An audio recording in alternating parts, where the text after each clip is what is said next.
Welcome to the Circle of M. I'm your host, Marcus Smith II. This is a show where we unmask the feelings that cause anxiety and depression. I think we have done that for the last 9 episodes. Thank you again, APN. We are now on the APN network.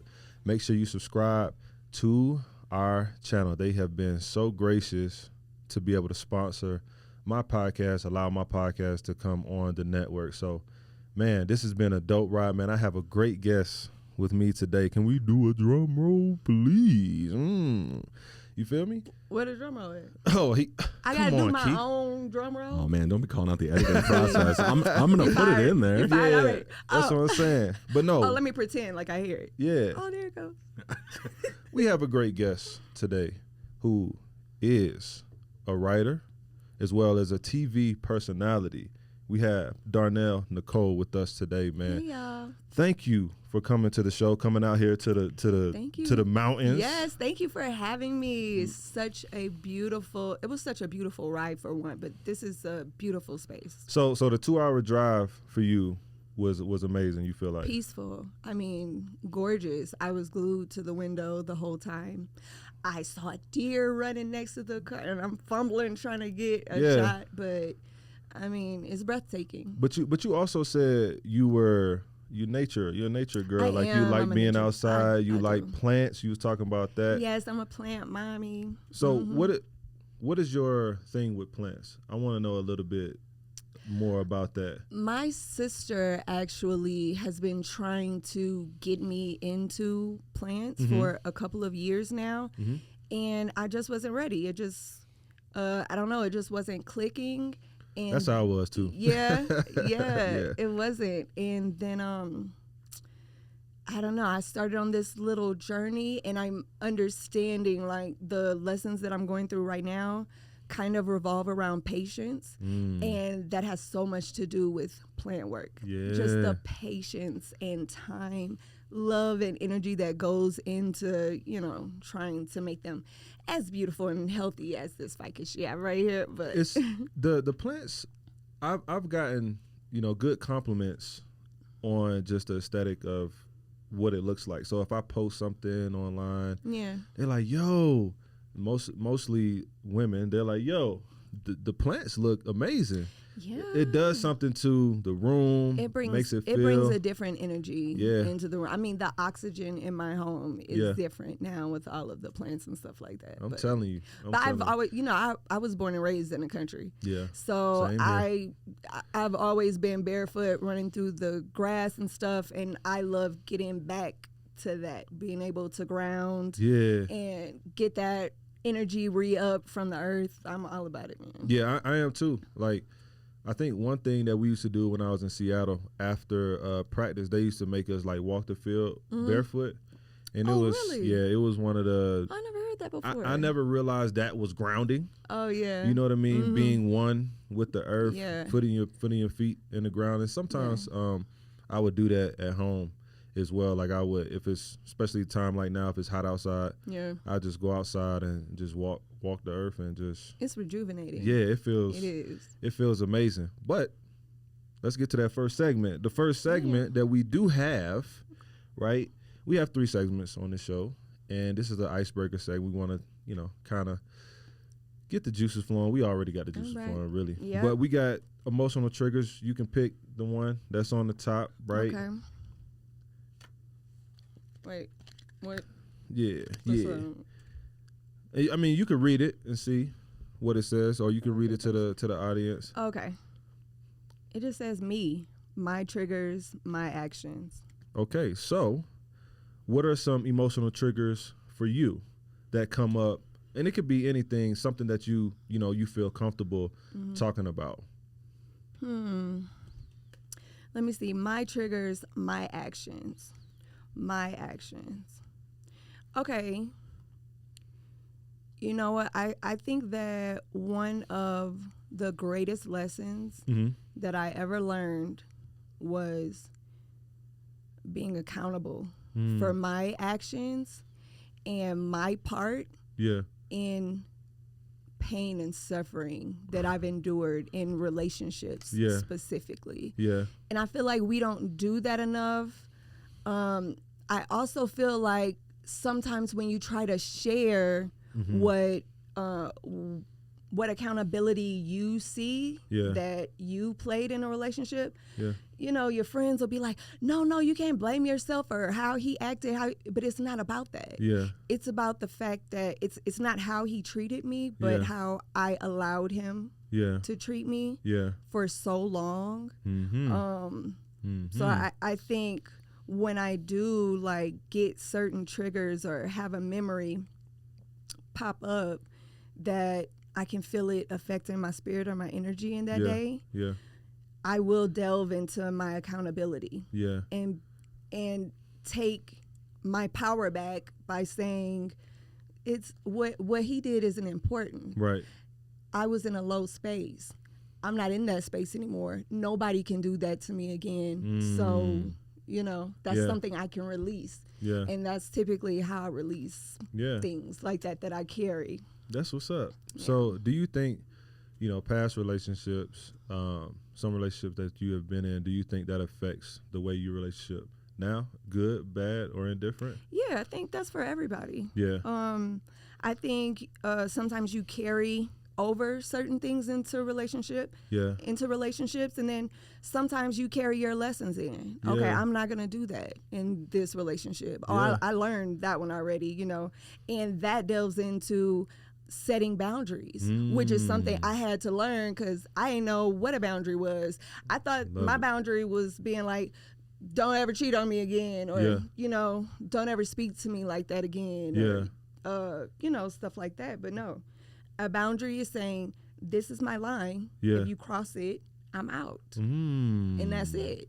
And that took a very long time for me to learn. But I got it. So any relationship moving forward, you know, won't look anything like any relationship I've had in the past. Well, I can imagine too, you know, obviously learning lessons, things that you learned along the way, and you know, have your expectation, but also you know what you won't accept, you know, into your life. And we talked about on the way up here, you know, your circle, making sure your circle is actually pouring into you as well. And small. My circle's a lot smaller now. Well, I mean, but that's good for your mental health when you say like having a small circle, but having a group that if something is going on with you, you can at least have a conversation with them without like any judgment, any bias. Do you feel like your circle is like that?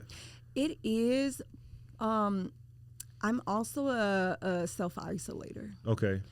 I do better isolating, seeing how something actually makes me feel, sitting in the emotion, releasing the emotion, and then after I may, you know, share with my circle and get some feedback. Okay. But I think at this point for me, it's important for me to do it on my own, to prove to myself. You know, you kind of get that muscle memory. And so the next time I'm in a similar situation or something else, oh, that's good. I'm not depending on anyone. My muscle memory kicks in and it's like, this is how you handle it. Everything's going to be fine. It's either to protect you or for your benefit some way. So don't carry it.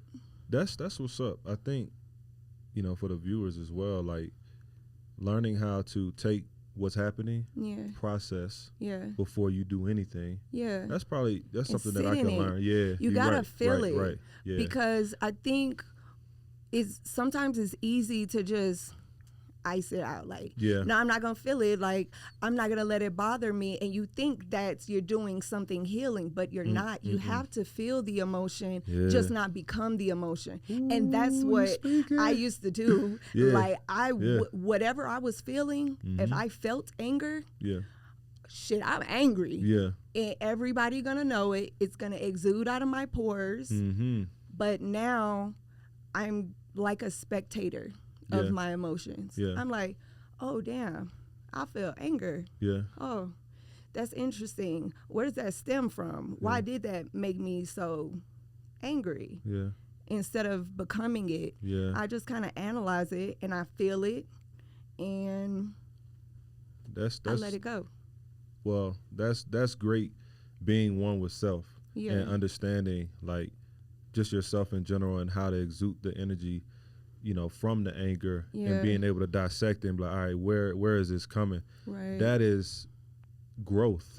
Yeah, but you want to know those trigger points, Yeah. like, because anytime you feel an emotion like anger or sadness, there's a trigger behind it. Yeah. There's a button right there that means you have something that you haven't healed yet. So Ooh. you need to backtrack. Yeah. So you can say, oh, okay, there's something I have to heal. There's something I must have skipped over. So let me get back to that. Wow. Get back to the basis and heal that part. So now that's not even a trigger for me no more. Right. I get angry at something else, but that one, that's not going to affect me no more. Yeah, we knocked that out. Yeah. You know what? It's crazy. I didn't introduce you guys to Mountain Man Keith.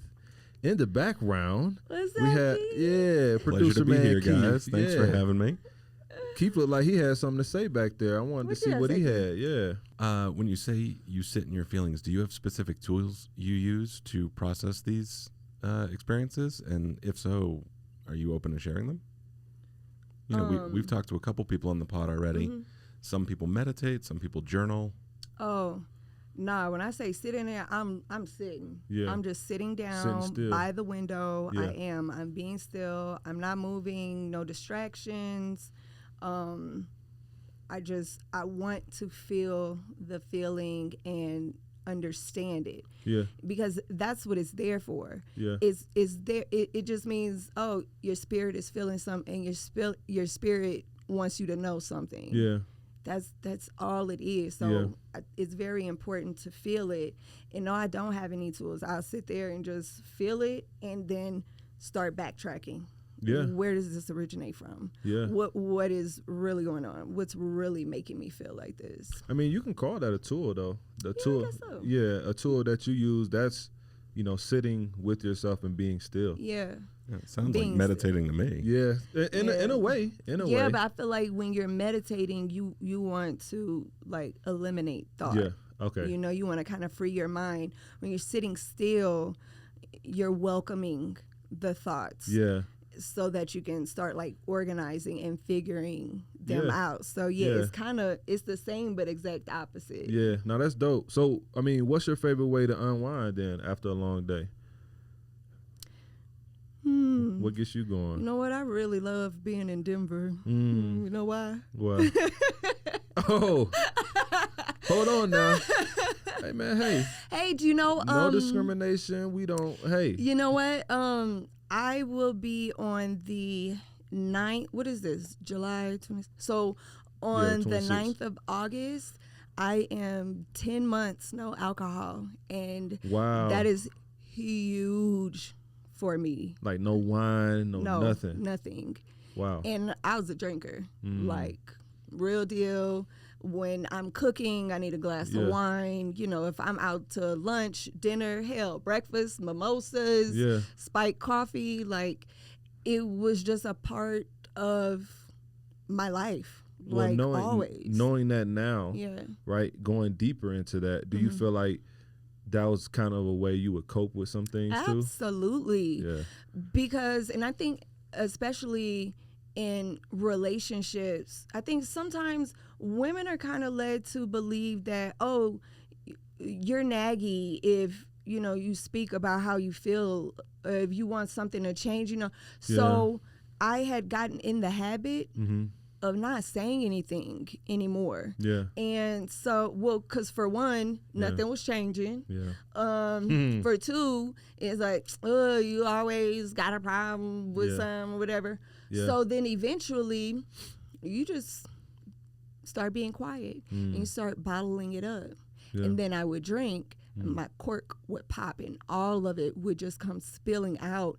But 10 times worse than I would have said it. I would have liked to vocalize it. Yeah. So it was just unbecoming. Yeah. And I didn't have like a stopping point. So if I'm drinking and feeling good, I want more drinks because I want to keep it feeling good. But, you go overboard. And my emotions would just fucking spew. Man, so you talk about 10 months. What was the causing factor? You'd be like, man, F this, I'm not doing this no more. You know, I am so thankful that there wasn't anything. It was just, oh, I'm going to stop for a month. Yeah. So it was October 9th. Ooh. Yeah, well, Thanksgiving. So once you, like you say you're going to stop for a month. Yeah. So once you figure it out that you can do this, you like, I'm going to keep going type thing? Yeah, like that first month was like uncomfortable. Yeah. But you're like, man, a couple weeks, you know, I'm gonna have my fix. Like, I'm gonna have fun. It's gonna be Thanksgiving. I'm gonna be eating and drinking. Yeah. And then that came and it was just like, I wonder if I can make it to Christmas. Yeah. Christmas became New Year's. Okay. But by that's that hard time, too. Like that's dope. It is. Yeah. But let me tell you, I think the reason why I really stuck with it, I'm very, like, I've been big into like working out and stuff forever. Yeah. Them 2 months, the way my body was reacting to my workouts, I was like, I started dropping weight and inflammation that I was carrying in my body. Because I always be like, why can't I get rid of this extra weight? Like, you know, it won't budge. But starting to see cuts in my arms and stuff again. Yeah. Like, I was like, oh, hold up. I might be on to something. I think I can make it to my birthday now. So my birthday was March. By March, I don't even want it. I don't think about it anymore. It gave you that confidence. Like, let's go. It does. So I'm actually lifting weights now. I lift about 5 days a week. You have a trainer or? No. Okay. No, yeah. Dang, so you do it all on your own. Mm-hmm. That's what's up. Yeah. That's what's up. Okay. Yeah, man. So that was a bit. So key. So I was saying, you know, at the end of a long day, you know, I might light up some earth and, you know, enjoy my time, go sit out in my little garden with my birds and my squirrels, my dog, run around. If you ask me, that's a great way to unwind. You feel me? What you got to say, Keith? Well, I was curious in that first month when you had the triggers that used to lead you to that drink. Was it surprising to be like, oh, man, I think I could use a drink. Oh, wait, this is a reaction to that. Yeah, man. I mean, it's triggers everywhere. Like I'm saying, I love to cook. And for me, pouring a glass of red wine while I'm making dinner. That gets you going. I mean, they go hand in hand. And everybody in my family, you know, drinks like this. So, yes, everywhere. Going out to lunch. And, man, please have a glass of water. Yeah. That hurt that first month. It really did, you know. Oh, okay, just give me some tea. But I'm not gonna lie, man. Like, you know, people in my family, like the men in my family, some of them are heavy drinkers. And I realized in college, because I'm not a drinker, I stopped smoking too. Obviously, it's, you know, my decision to do that. Sure. But at the same time, like when I was in college, I understood why my family was heavy drinkers. Yeah. And I realized, like, okay, my tolerance is too high. You know what I'm saying? Like, I'm a, you know, big guy, but I could drink literally people under the table and still be functional. Yeah. And so, like, we'd be drinking, we'd be throwing shots back and stuff. Yeah. You know, some people be throwing up, some people, and I'm still, that's kind of scared me. Yeah. And I'm like, bro, I don't want to keep doing this. You know, I still drink, you know, every now and then, you know, when I was in college and, you know, when I got to the pros. But I talked to my dad. I'm like, I see how you can, you know, 12-pack of Corona, throw them back and then go get another 12-pack. Right. And he just cooling it. Yeah. Like he ain't nothing wrong with him and nothing like that. So when it comes to drinking, I think it always kind of scared me because I realized, like, how high my tolerance was for real. Yeah. So man. Mine got up there too, man. I was very functioning alcoholic. And you think of an alcoholic like, you know, somebody standing on a corner with but if I'm drinking, if I'm having any type of drink 5, 6, 7 times a week, you know, and I might take a couple of days off in between, but the next week I'm right back into it. Yeah. bro, that's alcoholism. Yeah, I didn't know that. I don't like putting labels on stuff, but I will say, I definitely, my body needed the break, and I feel different. My energy levels, the elasticity in my skin. I mean, it's so a million things. Yeah. So wait, so for the next segment is really, you sharing your story, but also we want to, dive into more who you are. We want people to know who Darnell Nicole is, right? Okay. So my next question is, can you share a story about a time when you had to overcome a mental health challenge? I think you spoke on it a little bit when we were, off camera, but if you feel led, whatever you feel led to share. Man, I done had so many mental health challenges, man. I feel like that's been life the last 10 plus years.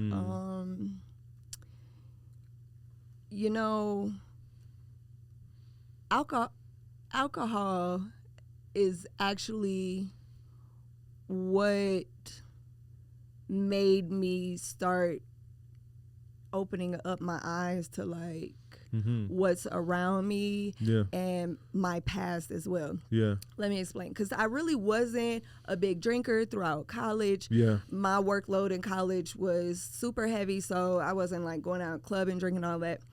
I moved to New York City when I was 25. Yeah. That's when I really started drinking. Because I bartended through college as well. Yeah. So when I first moved to New York, that was like my first job because I had to hurry up and find a way to make some money. So I bartended at this lounge called Fashion 40 in Manhattan. And my boss there was like, hey, we just got a new bottle of this liquor. Can you make some drinks and, taste it and come up with a concoction with this liquor that we can put on display or whatever. Okay. So all my previous bartending jobs, you could not drink on the job. This was my first time. Yeah. Well, I started drinking. Yeah. I started drinking, Key. Yeah. I was drinking. I was drinking. Yeah. And I gotten into a relationship. Yeah. And that relationship just really changed the course of everything for me. And I feel like the level of my getting drunk played a very major part in that relationship ending. Yeah. And that was the first time I was really, truly brokenhearted about a relationship ending. And that was the first time I heard a man telling me what I was doing wrong, like how I was affecting him. Yeah. And because he was serious and he was like, I'm not dealing with that no more. Yeah. And he actually left. Nobody had ever left me before. So that shit made me sit in it. I had to sit and be like, damn, that is kind of messed up what I was doing. Yeah. Just like negating his feelings. He's like, why you don't post me on Facebook? I ain't posting you. Like just I don't care about how you feel or you think. Mind you, at this time, I had no idea men had emotions. Yeah. That's me being very real and honest. Yeah.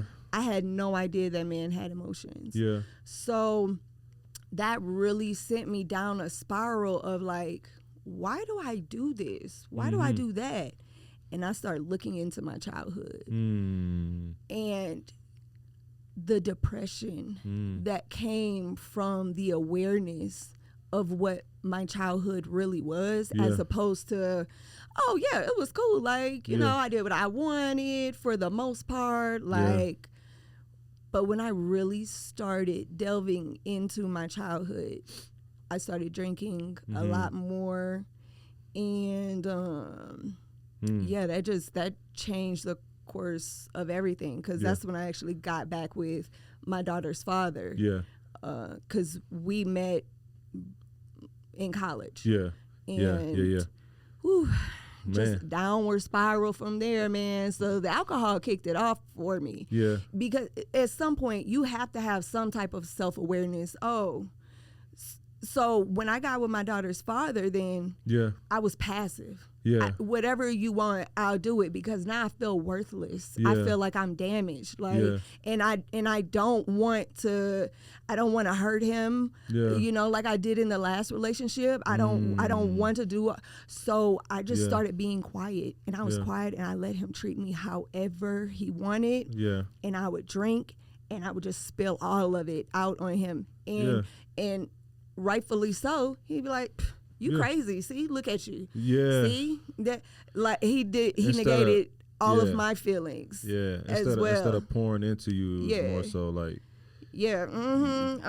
pouring in an empty cup, you know. Yeah, because the next day we wouldn't be talking about all the stuff he did that I, you know, had said whenever I was pouring all this shit out.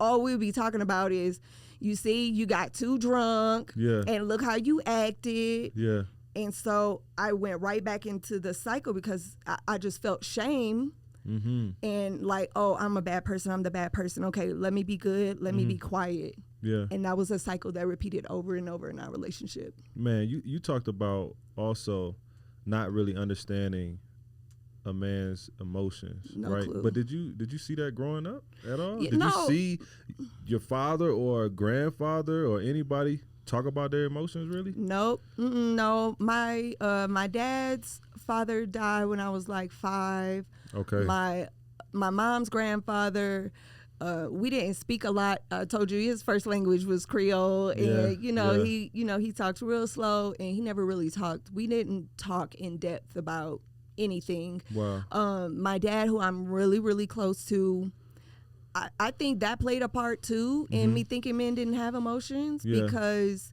you know, I would cry to him. I wanted to live with him, and it, you know, it wasn't good for him. So, and I think I felt like I wanted him to come and save me. And because he didn't, then I didn't think that guys felt anything.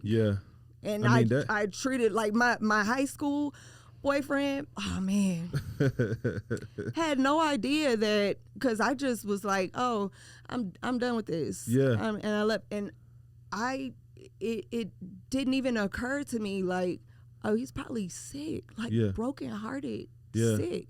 I didn't know y'all felt things, and it's crazy. Well, we don't show say, that but, too. But we're all conditioned to certain things, you know. I think, you know, especially us as men, we don't really understand what we feel. You see that feelings wheel right there? A lot of times we have to, like, I even have to look at that just to even be able to verbalize my feelings. You know what I mean? Yeah, well, how could you, when you've been told since you were a kid, don't cry. What are you crying? Don't cry. You're a man. You're a boy. And boys don't cry. When I came here, it was like the first time. Let me see that. So it was like the first time I actually was able to articulate what I was feeling in that moment. You know what I'm saying? So just like how you said, this is really you had to sit with yourself. Like, so if it's anger, you was sifting through that anger. Okay, why am I feeling this way? Right? That's kind of what that is. Dang, that's cool. So your anger, critical, distant, frustrated, aggressive, mad, hateful, threatened. Oh, and that branches off into embarrassed, devastated, insecure. This is really, really good. Yeah, Marcus, will you tell us a little bit about how you use that wheel and your experience in learning about it here? Yeah. So when I was here, I didn't know anything about what I was feeling. I couldn't, sometimes still now, I have to go back to that because I don't really understand, okay, what is this emotion? What am I feeling?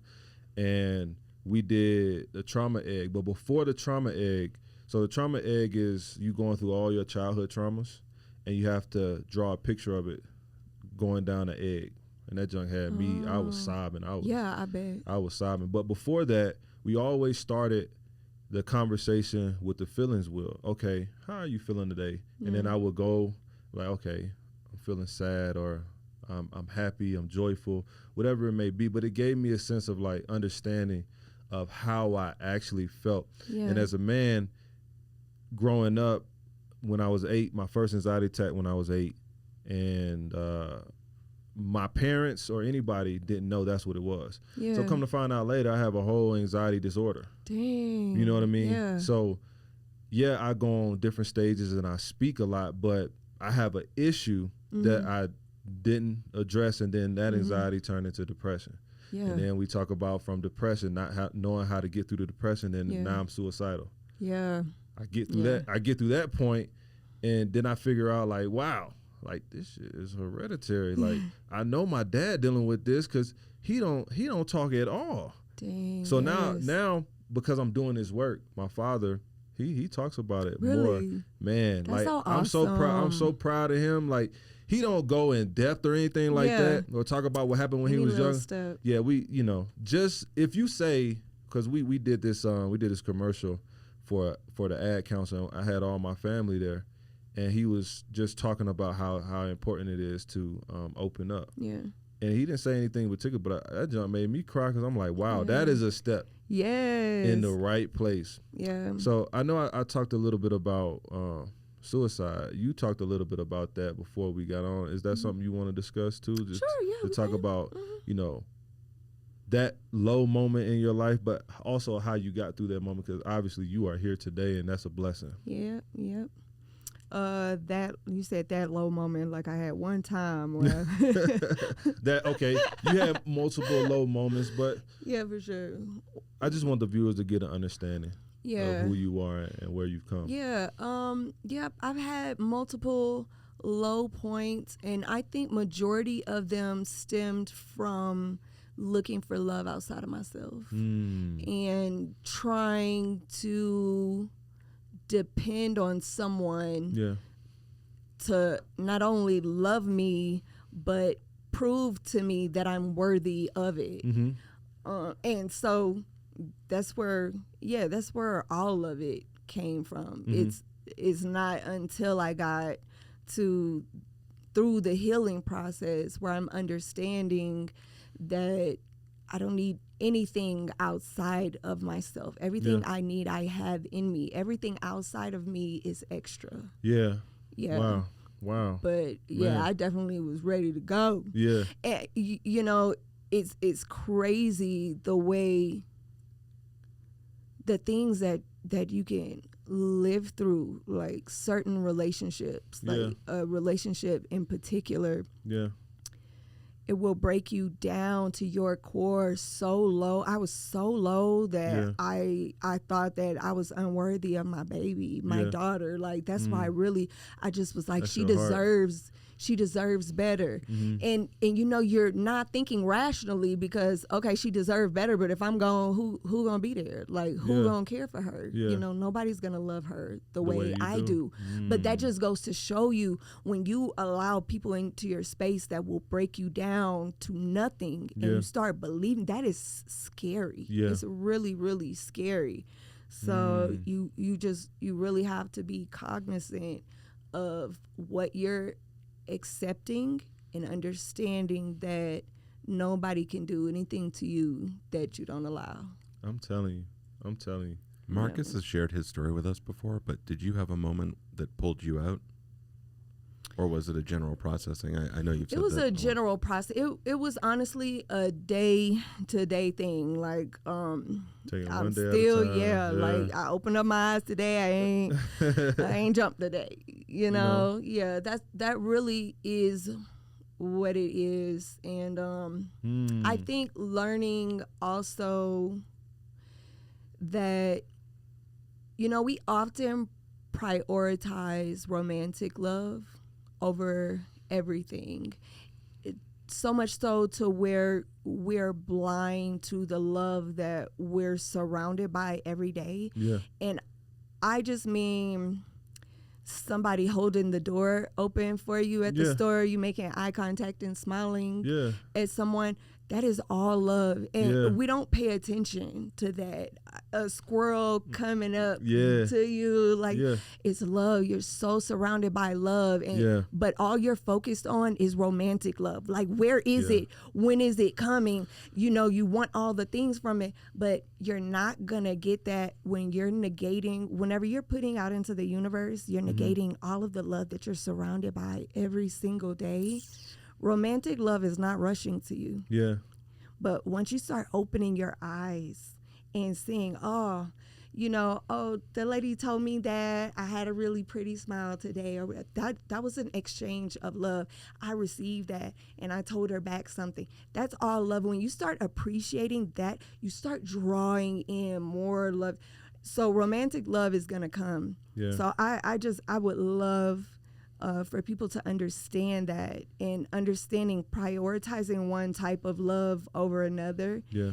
Is not going to draw in the love that you're looking for. Yeah, I think oftentimes too, people don't really understand like how to love themselves too. Absolutely. So how can we're not taught right? That. Like you're not taught that.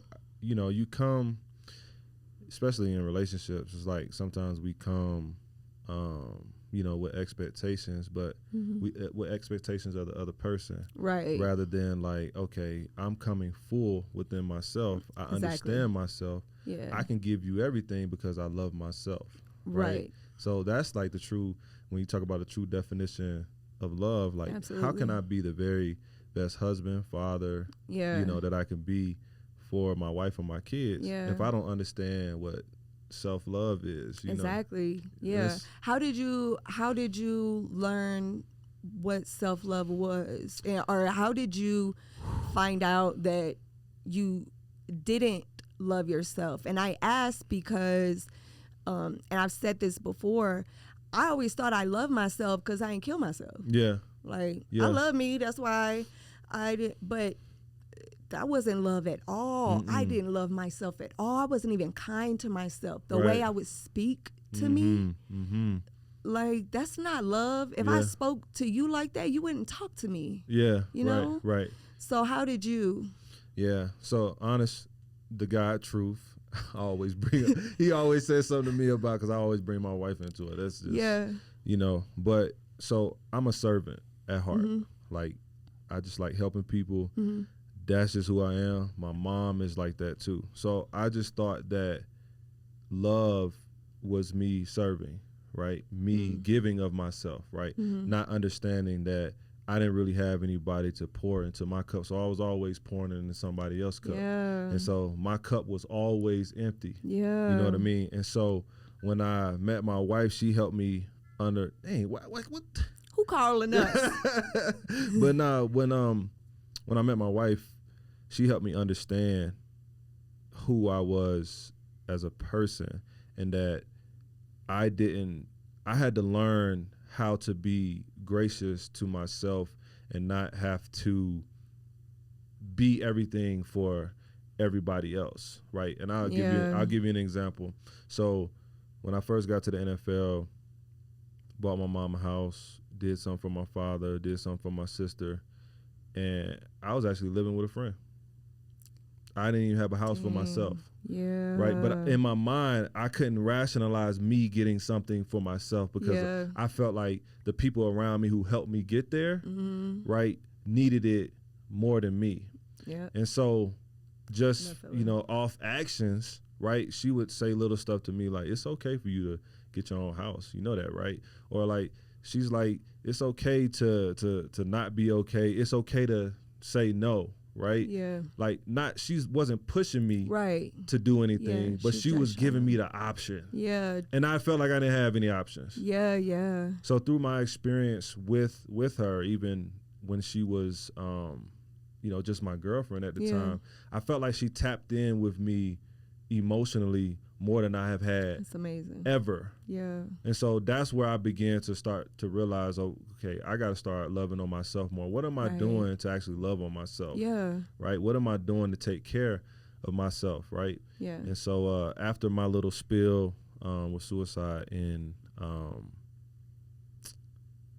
Seattle, I started the therapy process. And then like you talked about, I had to start unpacking. But in my therapy process, she was in there in the beginning. Your wife? So she was sitting right there with me in the beginning. And I had to start unpacking all the childhood traumas, everything. And I'm like, damn, I'm blaming everything on football. I'm blaming everything on everybody. I forgot about all that. I wasn't even thinking about all that. But what happens is the stuff that happens in your life, you said you also talked about like we just kind of like push it away, thinking that it's not there, and it's still there. It's gonna come back around at some point. At some point. And my therapist said something to me one time, and I'm like, damn, I remember this happened. So this is why I'm acting like this. Yeah. Wow. So my, learning self-care, it evolved from my wife teaching me how to love on myself, right? And so that's what I think it's easy to get lost in that too, because it's like like I'm a great father, I'm a great husband, I'm a great son, and it's like, okay, they're getting the great husband, they're getting the great son. Okay, where so when the husband title is stripped, son title is stripped, father title is stripped, community servant title is stripped, what's left? Wow. What's there? Wow. Dang, yo. Yeah. It's crazy. That is it. Yeah. It's like, okay, even for moms, even like we always try to what's the word I'm looking for? Like, okay, you got a nurse over here, I'm all over the place speaking, right? So we got 2 jobs, right? Then I got to give time to my kids, right? Then I have to give time to, you have to give time to the relationship first. Then, how about we do this? God, relationship, kids, right? But it's like, where do you come in? Yeah. In that, when do you take Where's time yours? Out? Right. It's like, we're talking about the plants, and you're watering this plant and that plant and that plant like you're not life. Right. Like you don't require water, but it's like well I'm the one with the water pot. Who do this? Yeah. Right. You have to. Yeah. You gotta have water to yourself. because you're gonna die out. And who gonna water all these other plants around here? Yeah. But this plant got to be the strongest. Cause if this plant ain't the strongest, that plant gonna die off. Cause now I'm my arm getting tired. I'm only gonna be able to water these, and then that one gonna die off because I'm diminishing. Wow. So now only these plants are getting it. You gotta water this one first. So, you was about to say something, Keith? I was just gonna say this is an incredible metaphor, and I'm wondering from both of you, how do you water yourself? I know we talked about doing the big things for yourself, very difficult. Yeah. Were you doing small things for yourself? I don't think I was. Not at the time. I didn't know how to. Yeah, I wasn't didn't know either. what it looked like. Me either. I had no idea either, but I think the best thing that I did for myself is learning boundaries. Yeah. And putting them in place.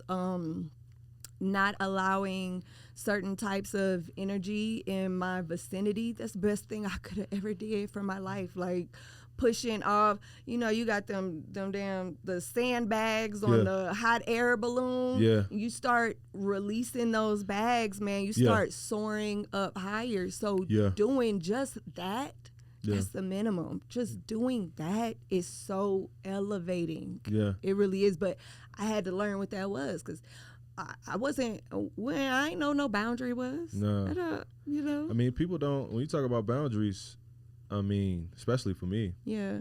When you set them boundaries, people don't know how to respect them at the time. But, you have to be okay with if you lose a certain person or a certain thing. Right. And that's hard when you're a people pleaser. I'm telling you. I was full through and through just a people pleaser. And that had everything to do with not knowing my worth, not knowing I was worth anything, and all of that just stemmed from childhood. Just being, and don't get me wrong, my parents loved me to death. Always did. They were very young parents. They got married and had me when they were 21. Okay. My sister is 5 years older than me. And they did the best they could. Not only that, they did way better than what they had. And I always have to take that into account, because it is so easy to be like, how could you treat me like, because I would never do that to my daughter. But we have to understand the lineage that they broke, and it doesn't look significant to us because we're looking at it from our point of view. But the generational curses that they broke on their own, Speak. You know, it should definitely be acknowledged. Yeah, for sure. And you talked about your daughter a little bit too, all the stuff that you learned along the way. And, you know, I'm just happy to see you sitting here talking to us, happy that you, you know, found your self-worth as well. Do you pass that along to your daughter? Absolutely. And what's that oh my feeling gosh. like? Yeah. It is incredible. It really is. I mean, her emotional intelligence is out of this world. I love that we have the type of relationship where she'll come to me and she'll say, "Mommy, I don't like how you said that. Mommy, I don't like how you did this, and it made me feel like this." And we have that relationship, and I'll sit there, wow. Baby, oh, you're so right. Yeah. I'm so sorry I made you feel like that. Yeah. That's something I'm going to put down on my list Yeah. so that now that I'm aware that me doing that makes you feel like that, put that on the list so I can read that every day and I can get it stuck in my head so that's not something you have to deal with anymore. Thank you for bringing that to my attention. Yeah, that's an amazing place and to be. I mean, man, she's such an amazing kid, and I think the beautiful thing about motherhood or our relationship in particular is that, and sometimes it really is hard for me to discuss my relationship with my mom or like childhood because I don't want her to feel like she wasn't good enough or she didn't do enough. Same so that's always really difficult for me, and just saying that made the thought I was gonna say just fly out of my head. All good. But what I was gonna say is that I'm re-experiencing my childhood through her. I'm the mom that's at all of the school functions. I'm the one that is like packing the bomb lunch and is there and whatever she needs and just affirming her every day. I'm reliving it. It's healing my mother wound to see her have a mom like that, and it's a beautiful gift. And I also just really want to thank my mom for what she did give to me, which is just like my heart, that giving spirit, that never stop fighting spirit. She instilled that in me, and I'm grateful for all that. Man, my mom the same way. Like, I love my mom for giving me that giving spirit as well. Like, she's amazing. I feel like a lot of stuff when it comes to boundaries, I feel like, I can, even stuff that she may have not learned and growing up, or like what she gave to me, and then I take what she gave to me and build it, and we give it to her. Exactly, man. It's like kids. These plants, man. I keep going back to these plants because you're handing down like the fertilizer and the water, and it's like I gave you this size plant, man. Grow it into a beanstalk, man. Man, keep it going. My kids are very open too, and sometimes they hit me with stuff. I'd be like, I had to gather it's shocking. Man, I had to gather my thoughts as a father, like, bro, but I'm gonna be the father who's gonna be at the school as well. You're gonna see my face. I love that, man. It is so important for fathers to be active. You gotta be. You have to be. Financial support is a crumb of what's needed to develop a mentally healthy child. Well, I always talk about, and we're going to go into the next segment in a minute. I'm going to give it like 2 minutes. 2 minutes, Keith. But I always talk about, especially because I've seen it with my sister. Now, my sister is doing really well now for herself, and I'm so proud of her. She's my older sister. But she, my father and my mom got a divorce when I was 8. She was 10. She was kind of, 11, 12 is kind of going into that puberty age. So like her, when you look at how she viewed my dad at the time, and my dad and my mom always getting into it, right?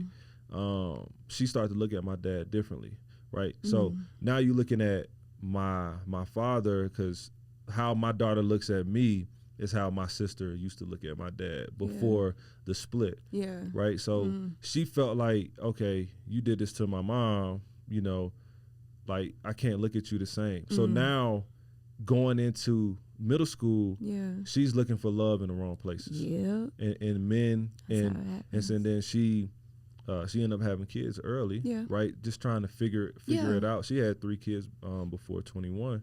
Yeah. But just to see her and understand like that process, and now looking at her like, man, it's an amazing thing. Out of that. Man, it was an amazing thing to see. I'm telling you, and that's the perspective that I get from my sister, and a lot of females deal with that, not having that father figure, and so that's why I'm really intentional with my daughter. That's a beautiful word. I don't want to be. Like, cause I know it's gonna come a time when she's gonna be like, Dad, you know what I mean? But I want her to be able to come get advice. Yeah, you want to build that foundation now so that when the time comes, she know Dad is a safe space. Yeah. Yeah. That's a great word. Yeah. Safe space. Yeah. I definitely want that. Yeah. Because I could tell you all about these guys out here, you know, if you really want to know, especially in high school. And you have to. You have to tell them, man, my dad always put me up on game. That shit ain't helped me, though, because my trauma wounds were just too big, so I had to go figure that shit out on my own. Yeah. I was like, nah, I'm going to go see what that forbidden fruit hitting for. I feel you. But you know, like, so the next segment that we always do, like mental health in the news, but I really want, this is going to be like a broad subject, so it's more so because we're seeing suicide attempts, we're seeing stuff happen in the industry.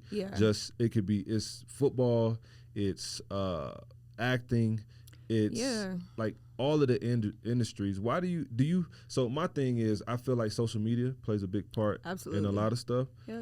So what's your thought process behind like people taking themselves out, like really having mental health issues or struggles, you know, nowadays, especially past 2020 when we talk about COVID? What would your perspective be with that? My perspective is I understand it because I've been in that space. I know what it feels like to feel like there's no way out. Yeah. Where you're sitting in darkness and you're looking everywhere for a piece of light. Yeah. And it doesn't matter how many people come and ask you, "Are you okay? Yeah. Oh, is there anything?" No, it's so much deeper than that. I regularly now take social media breaks, and they so mad at me. Where you been? And I think people think that I crawl into this depressive hole, so I'm not on there. Like, huge following. Yeah, man. They so dope, and they give me so much love, and they're so supportive. And that really stems from like the television show that I was on, where they watched what I went through with my daughter's father and that breakup, and so many women just really resonated with that. So that's where that came from, and they're all so amazing, and I'm so grateful for it. But I also have to now regularly take breaks and be present, and it's very hard to be present whenever you're watching all of this chaos that's going around. So back to what you were saying, I feel for everyone who is in that space that can't find a way out. And I mean, if you can just keep searching for something, some reason to wake up the next day, it's going to come. Like, it's going to come to you, the healing, and then go to a professional. Go to a professional to help guide you if you have access. You are enough. Yeah, absolutely. That's awesome advice. Have you worked with a professional? Yes, I needed. Yes, absolutely. Yes, I needed therapy. After them last 3 relationships, child, they about wore me out. Yes, I needed someone to help walk me through it. I think the relationship with my daughter's father, and then the relationship that came after that one, it was like I was getting jumped. That's when I was really ready to go. It seemed like stuff that's wasn't why going it's right. always important to understand that everything is a lesson. Yeah. If you would just learn the lesson that's right there immediately, you won't have to keep learning it in the next one and the next one. Because in that relationship with my child's father, everywhere he didn't break me, that new relationship came in and broke everything that was left. And I really felt like I had nothing left to give the world. Well, I mean, to me, I feel like everything is a test too. Yeah. And, you know, a lot of times God will keep giving you the same test. Oh, yeah, you're going to go in that cycle. You're going to go with a new face. Yeah. It's going to keep happening until you learn the lesson. Just learn the lesson, y'all. Yeah. Just learn it. For sure. Like, all right, so your younger self. Yeah. If you were sitting with your younger self right now. I talk to her all the time. What advice would you give your younger self, knowing what you know now? Yeah, I wouldn't give her any advice, but I regularly go back to her and talk to her. I tell her she's okay, she's great. I tell her she's protected and loved. I tell her that I've taken really good care of her. And everything she's feeling now is going to be so far away from her that she ain't even going to know. Like, she'll be like, what? Yeah. Like, huh? Yeah.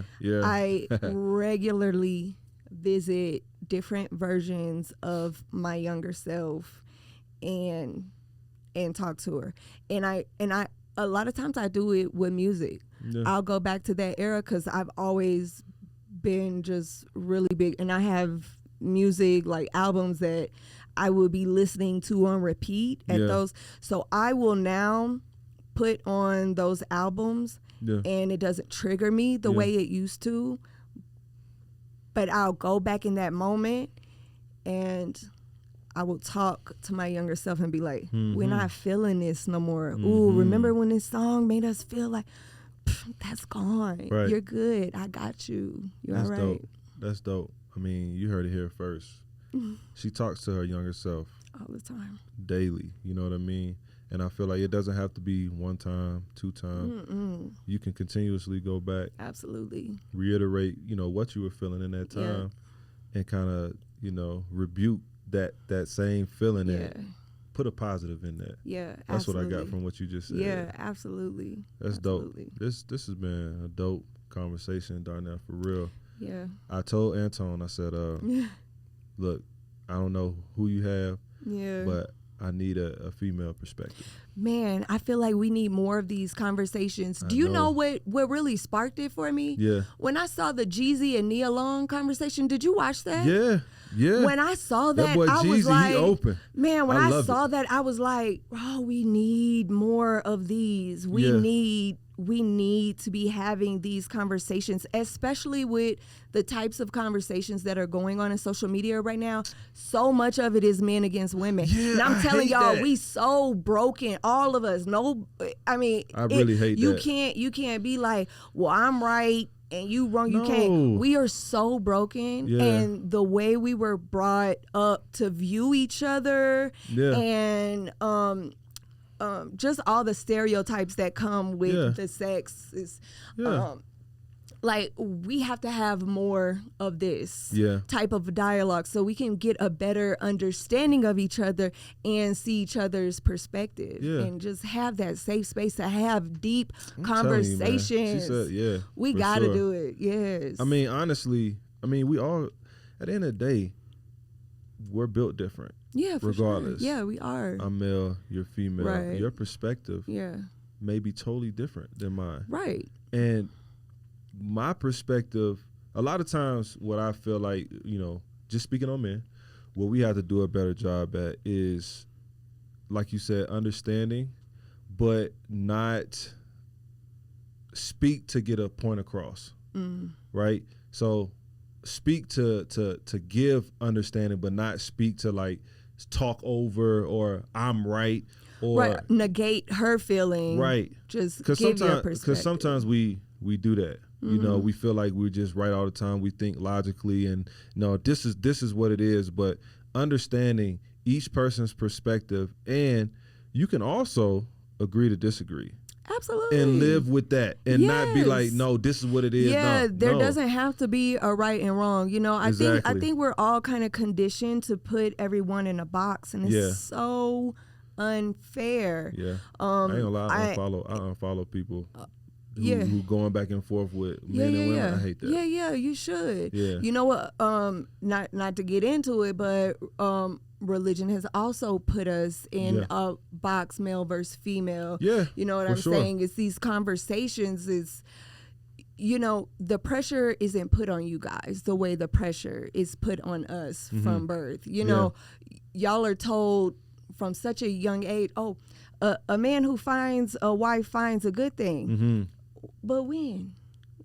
Ain't no time on it. Oh, just when he find her, it's a good thing. Women are taught, you on the clock. You on the clock. Okay. Your shelf value is going to expire at some point.